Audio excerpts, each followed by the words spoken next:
última fila? Los últimos se van a primera siempre.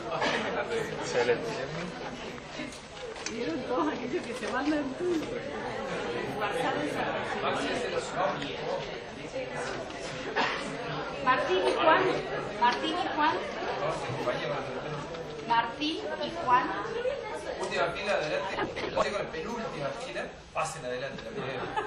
No lo vamos a dejar solo los chicos de la última. Pasen, pasen. Hay que perder el miedo. Venga, venga. ¿Cuántos hay? 4 o 5. Bueno, les comento mientras se van cambiando. A ver si tienen que hacer bien. Digamos, provocado la movilización. Les comento que hoy, bueno, acá hay el juego 6 del grupo 7 y hay un nuevo grupo que va a comenzar en breve las actividades en el PIX, que es el grupo 8, al cual yo todavía no conozco. Mi nombre es Jimeno, yo soy el presidente de OTE, y bueno, tenemos hoy el honor de presentarles en una de las conferencias magistrales que llamamos, recuerden por qué era esto. Las conferencias magistrales habíamos identificado como tales la nominación diciendo que quien las daba era maestro de vida, o sea, ha vivido una vida intensa y puede un poco contar su experiencia.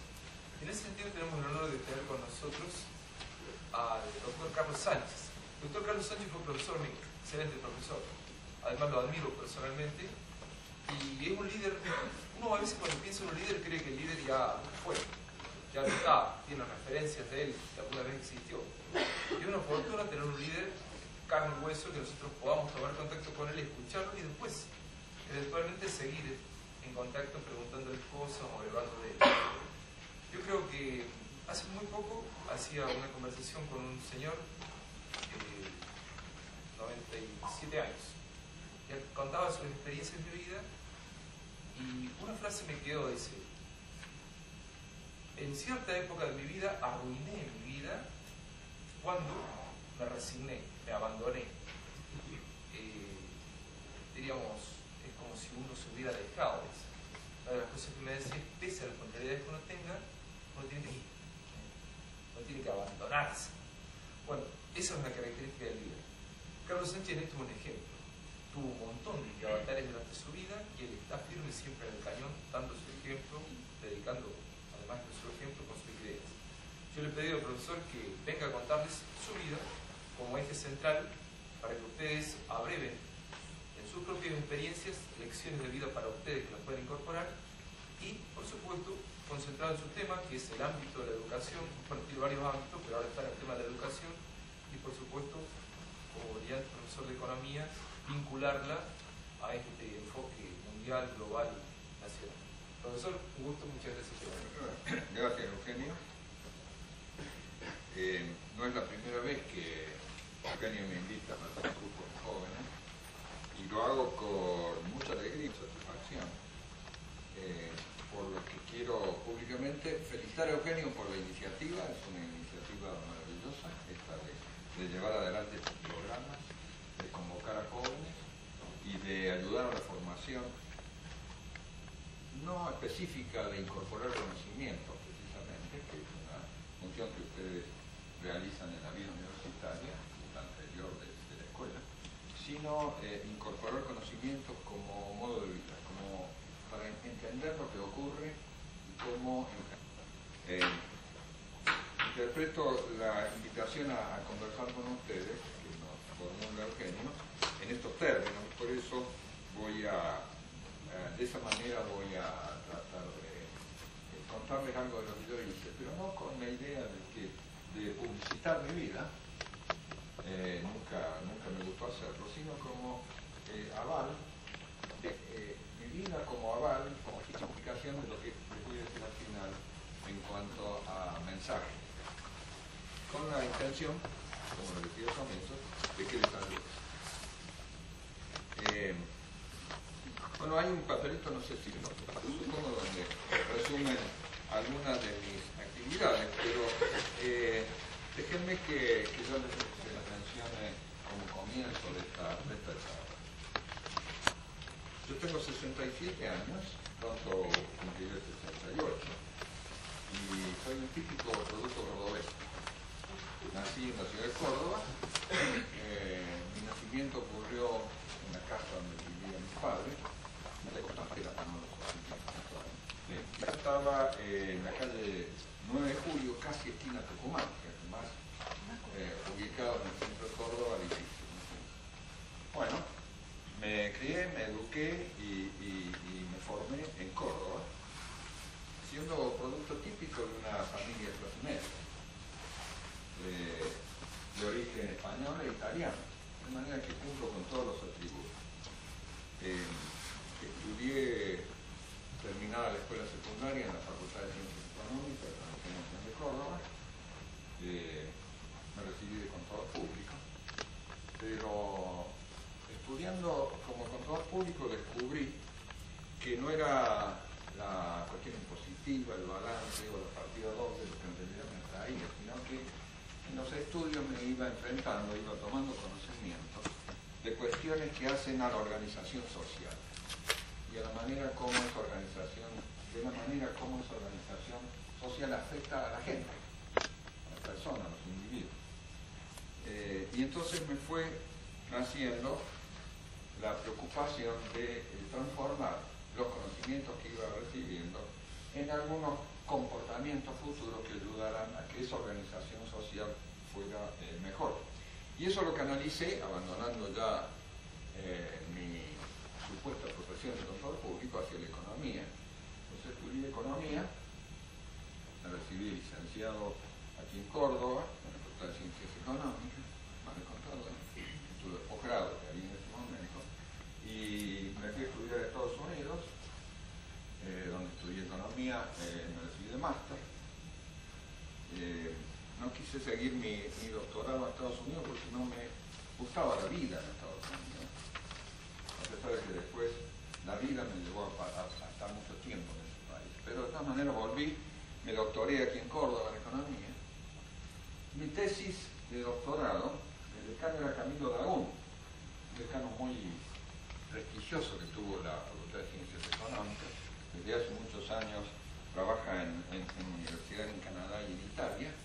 Él y su esposa, y una de las personalidades intelectuales más conocidas del mundo, especialmente en el campo de la economía y la matemática.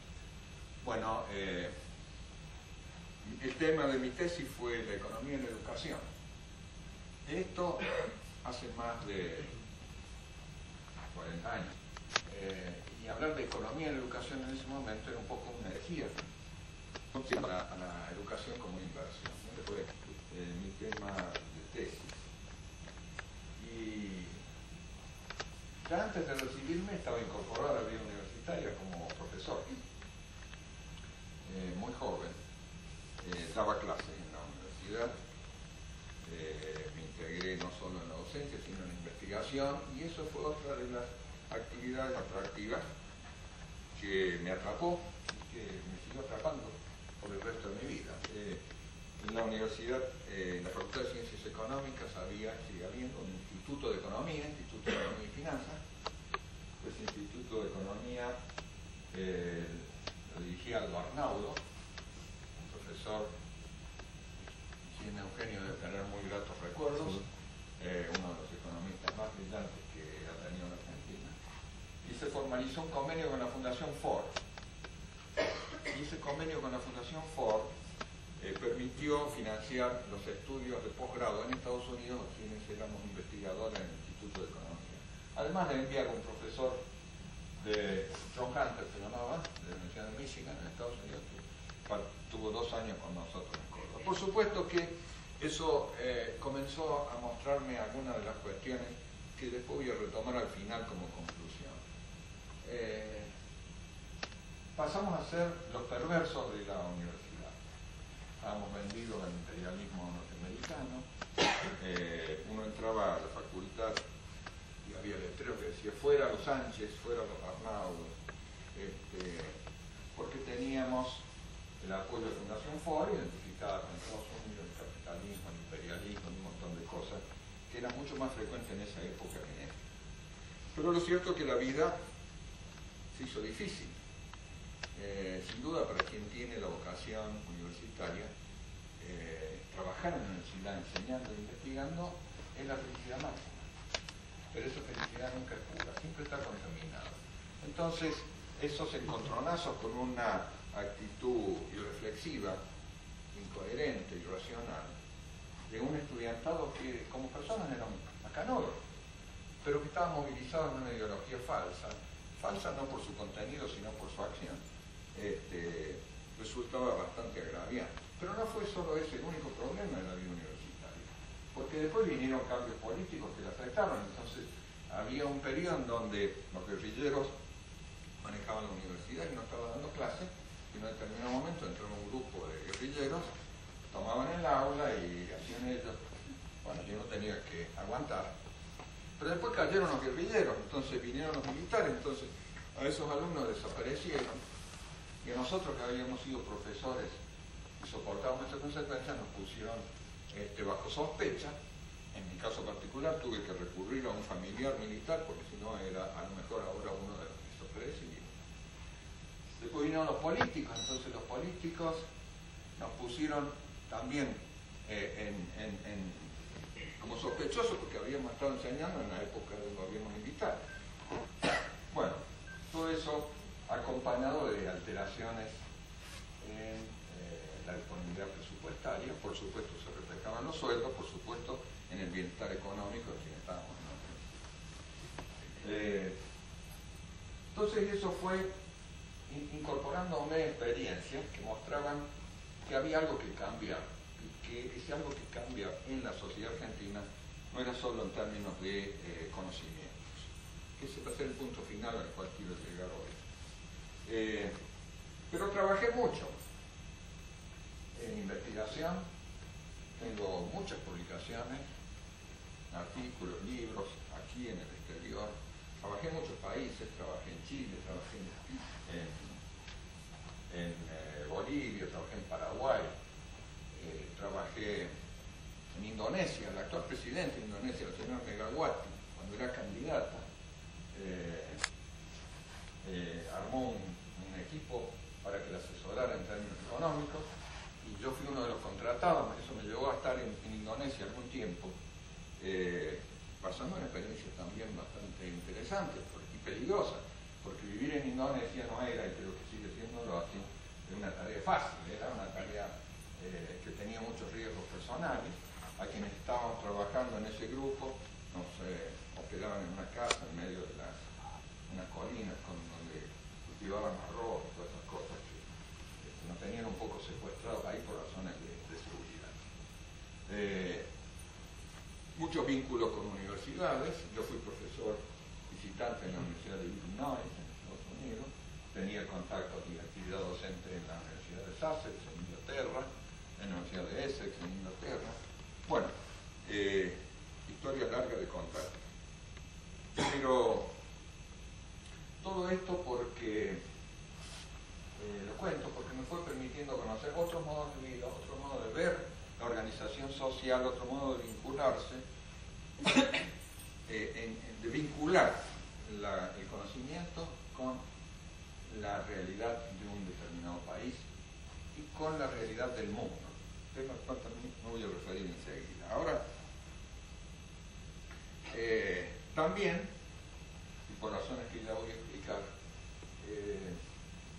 tuve un periodo de interrupción en mi vida académica porque me incorporé al equipo económico cuando Cavallo fue ministro de Economía, y fui secretario de Economía, secretario de Inversiones, el director general de la Dirección General Impositiva, después presidente del Banco de la Provincia de Buenos Aires, y después volví a la actividad académica, y ahora soy rector de la Universidad Siglo XXI. Al final de todo esto,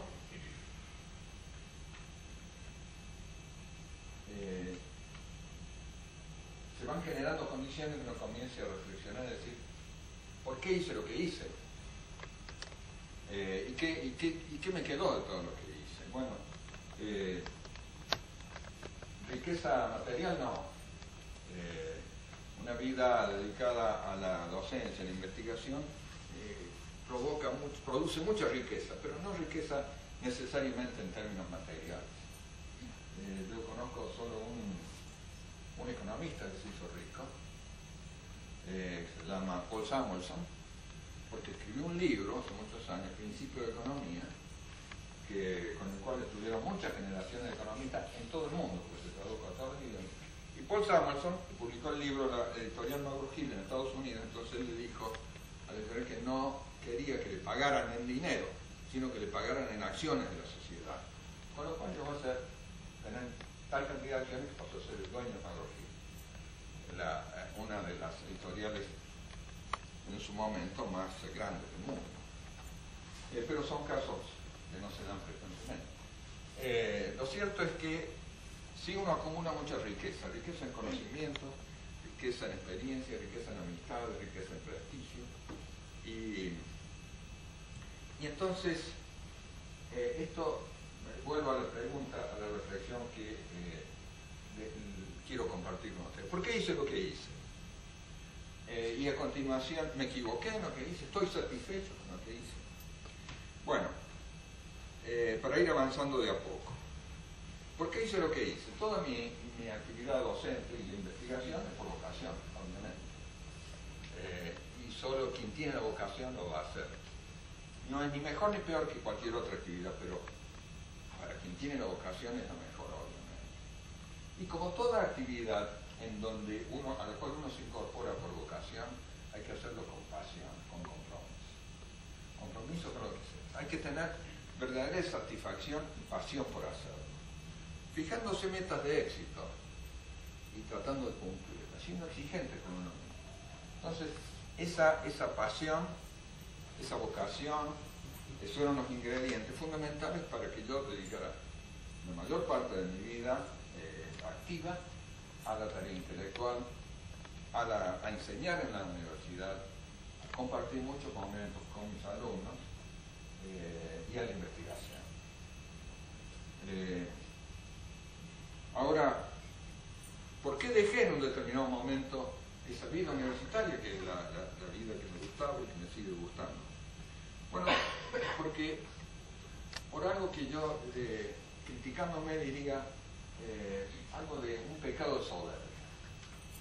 Yo les dije que ya estudiando mi carrera de contador público comencé a advertir la relación, el roce entre lo que uno estudiaba y los problemas de la sociedad, y generando la preocupación de qué puedo hacer desde mis conocimientos para que esa sociedad mejore.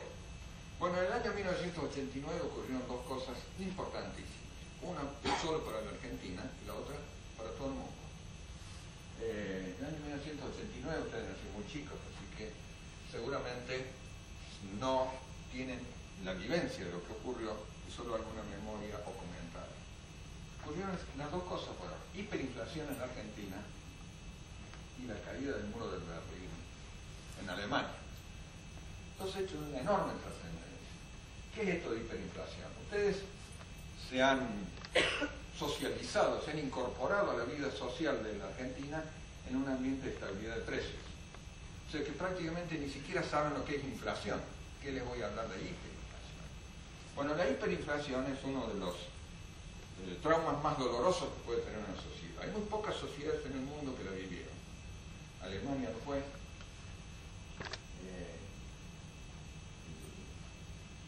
Salió bien.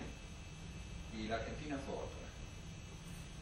La hiperinflación es una situación de descontrol económico tal que se paraliza la vida en todo sentido. Hay algo que existe y que a lo mejor ustedes no advierten su importancia, porque es cotidiano y lo tienen todos los días, que es el sistema de precios. Si de repente ustedes se despiertan mañana y no tienen la referencia de los precios, se van a encontrar en una situación de una oscuridad total en cuanto a qué hacer, cómo hacerlo, qué decisiones tomar. Es una situación de catástrofe. Hiperinflación es precisamente que desaparezcan los precios. Cuando nosotros tuvimos hiperinflación en Argentina, uno iba a un negocio, ¿cuánto vale este par de zapatos? Le daban un precio, salía, visitaba otros negocios, volvía al original y ya estaba un 30% más cara. Es decir, los precios aumentaban 4.000% en el mes. Es decir, una situación que si uno no la vive, no advierte la importancia, escuchándola. Las explicaciones no alcanzan. Bueno, la hiperinflación tiene dos salidas. O el desastre total, cuando digo desastre total quiero decir la anulación de la sociedad que lo soporta, o solucionarlo. Bueno, nosotros tuvimos, como le digo, hiperinflación, ese descontrol absoluto de los precios, esa paralización total de la vida económica, ese descontrol, esa perturbación social tremenda. Bien, había que arreglarla.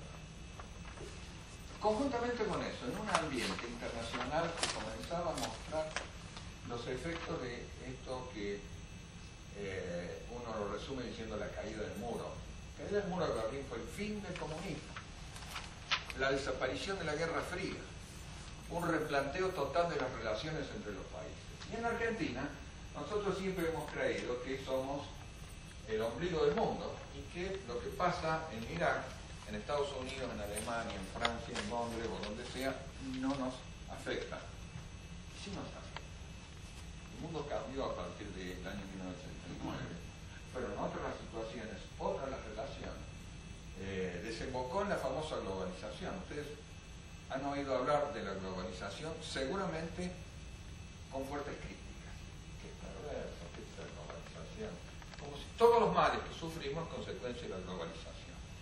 La globalización es una situación que ocurre en el mundo, que no es ni buena ni mala, son condiciones de integración, es como si hubiera una articulación planetaria de todos los mercados. No hay nada que se pueda hacer en un país que sea independiente de lo que ocurre en Vietnam, para poner un ejemplo extremo. Y de manera que todas las decisiones deben ser tomadas, aún decisiones individuales, tomadas entendiendo lo que pasa, no solo en el país, sino lo que pasa en el mundo.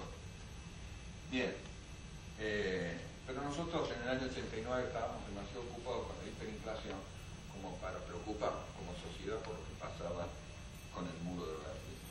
Bien, esas dos cosas llevaron a que yo, siendo investigador, profesor en la Facultad de Ciencias Económicas, con dedicación semi-exclusiva, medio tiempo dedicado a la investigación en el Instituto de Investigación de la Fundación Mediterránea, un instituto de investigación que se había creado por decisión de un grupo de empresas de Córdoba, para estudiar los problemas de la economía argentina y proponer soluciones que llevaran a romper el estancamiento secular de nuestra economía.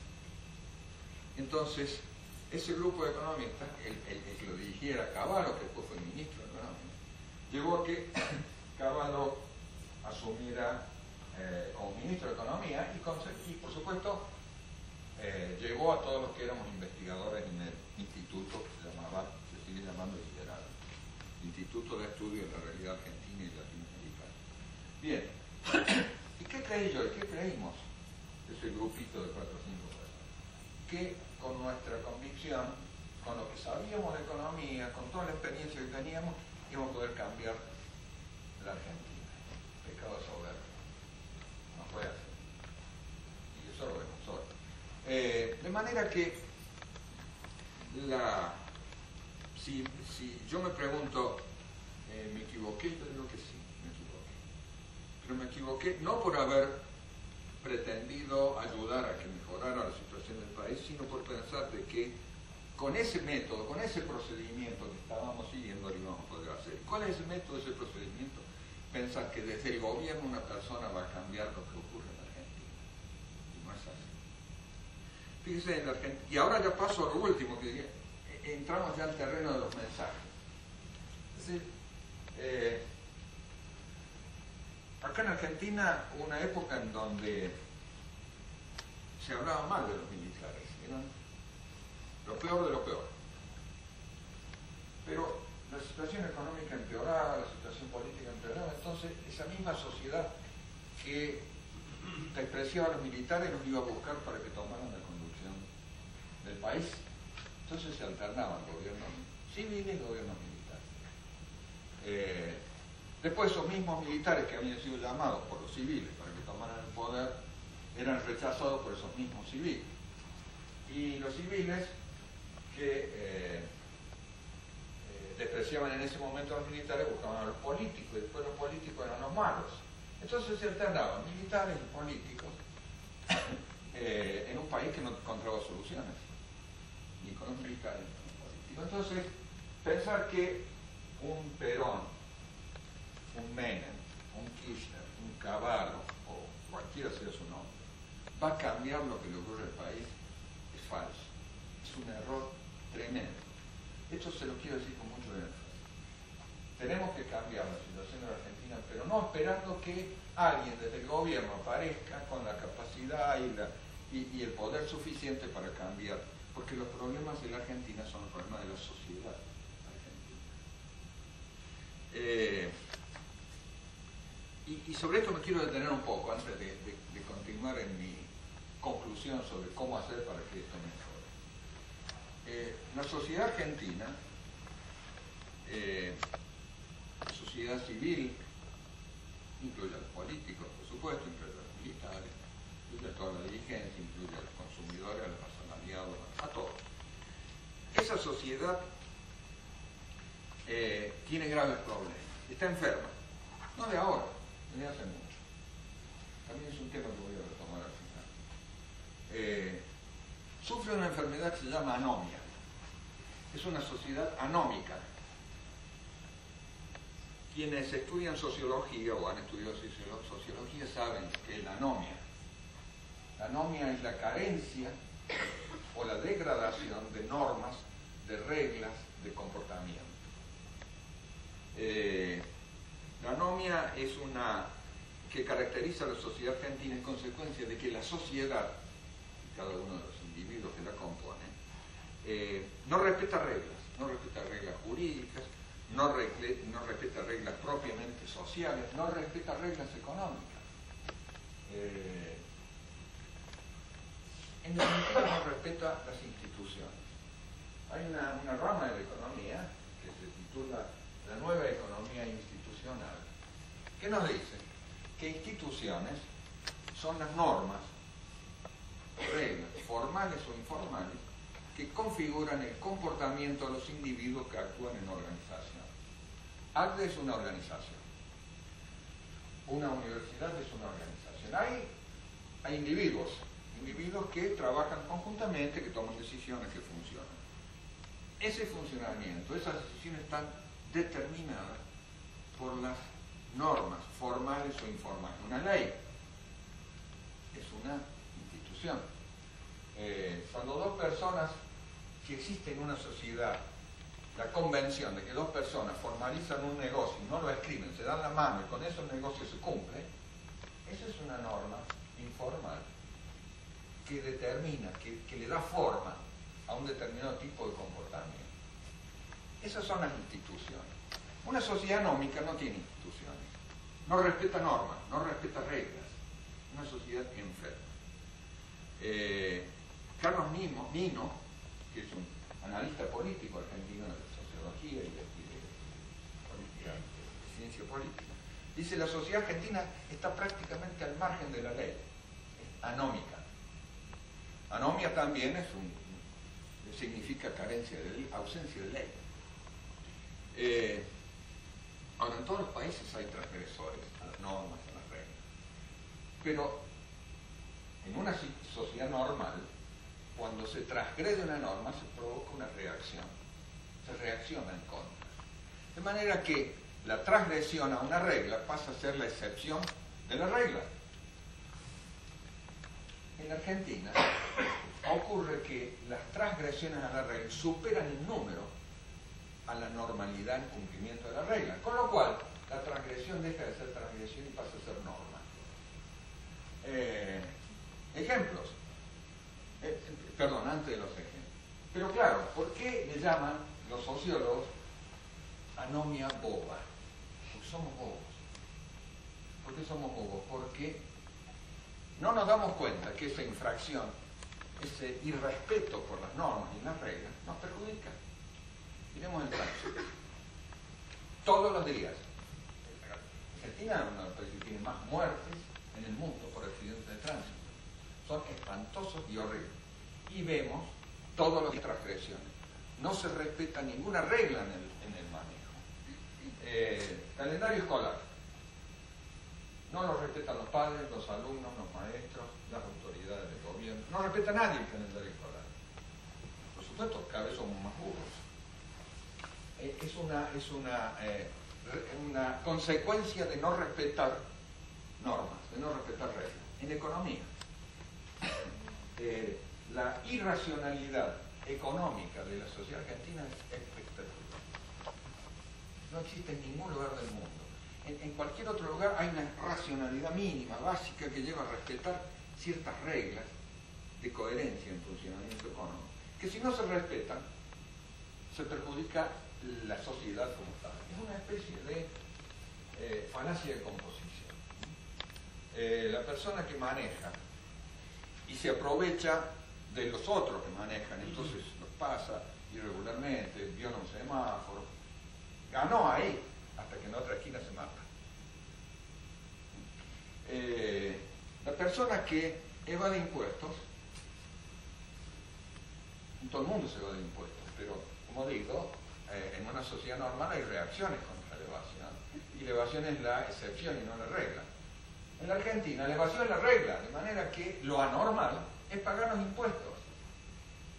Bien, y después queremos tener buenos servicios, sueldos para los maestros que sean altos, porque el maestro sea bien retribuido, queremos que las universidades funcionen bien, que los hospitales tengan medicamentos, aparatología, gasas, anestesia. Y claro, ¿de dónde va a salir el dinero? ¿Sí? No hay un ingrediente fundamental para que no haya es la recaudación de impuestos. Bien, podemos mencionar muchos ejemplos de esto que llamamos anomia boba, y es esta falacia de composición. Yo creo que porque evado impuestos voy a estar mejor. Y la lucha es mucho peor. Yo, como persona. Y todos se repiten. Se arma entonces esta contradicción, esto que llamamos falacia de composición, que es en gran medida también un comportamiento cínico. Somos cínicos. El cinismo es yo me salvo y no me importa que ustedes no se salven. Y no se salva nadie, en realidad. Bien, esto es así, y yo a veces, no sé si exagero, pero es mi norma. Yo daba clases, cuando daba clases en ciencias económicas, daba clases en el curso de doctorado. La materia era economía argentina. Y cuando comenzaba el curso de economía argentina, a los estudiantes los abrumaba, los preocupaba, mostrándoles de qué manera la Argentina era el peor del grado como país. De qué manera la Argentina, desde la finalización de la Segunda Guerra Mundial hasta ese momento, era el país que menos había crecido en el mundo. Había uno solo que había crecido menos. De qué manera la Argentina se retrocedía respecto al resto del mundo. Bueno, y dedicaba varias clases a eso. No lo hacía para torturar a nadie, sino para que se advirtiera la gravedad de la situación y provocar reacciones. El conformismo es lo peor. Entonces,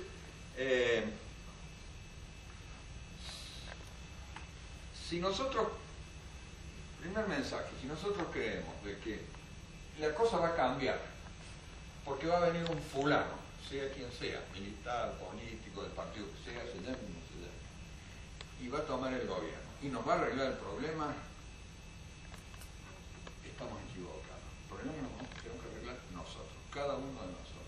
Tenemos que desalojar el egoísmo, el cinismo, tenemos que desalojar esta anomia boba. Eso piénsenlo, porque para mí es el punto central. Cada uno de nosotros tenemos que cambiar, y a partir de nuestro cambio ir generando cambios. Ahora, ¿qué instrumento podemos utilizar? Un poco más. Bueno, un instrumento espectacular es la universidad. La universidad es el único lugar en una organización social en donde se puede dar absoluta libertad al pensamiento, donde hay que discutir sin ninguna traba, limitación, temor. es un lugar para especular científicamente, para crear, para discutir, para avanzar. Entonces,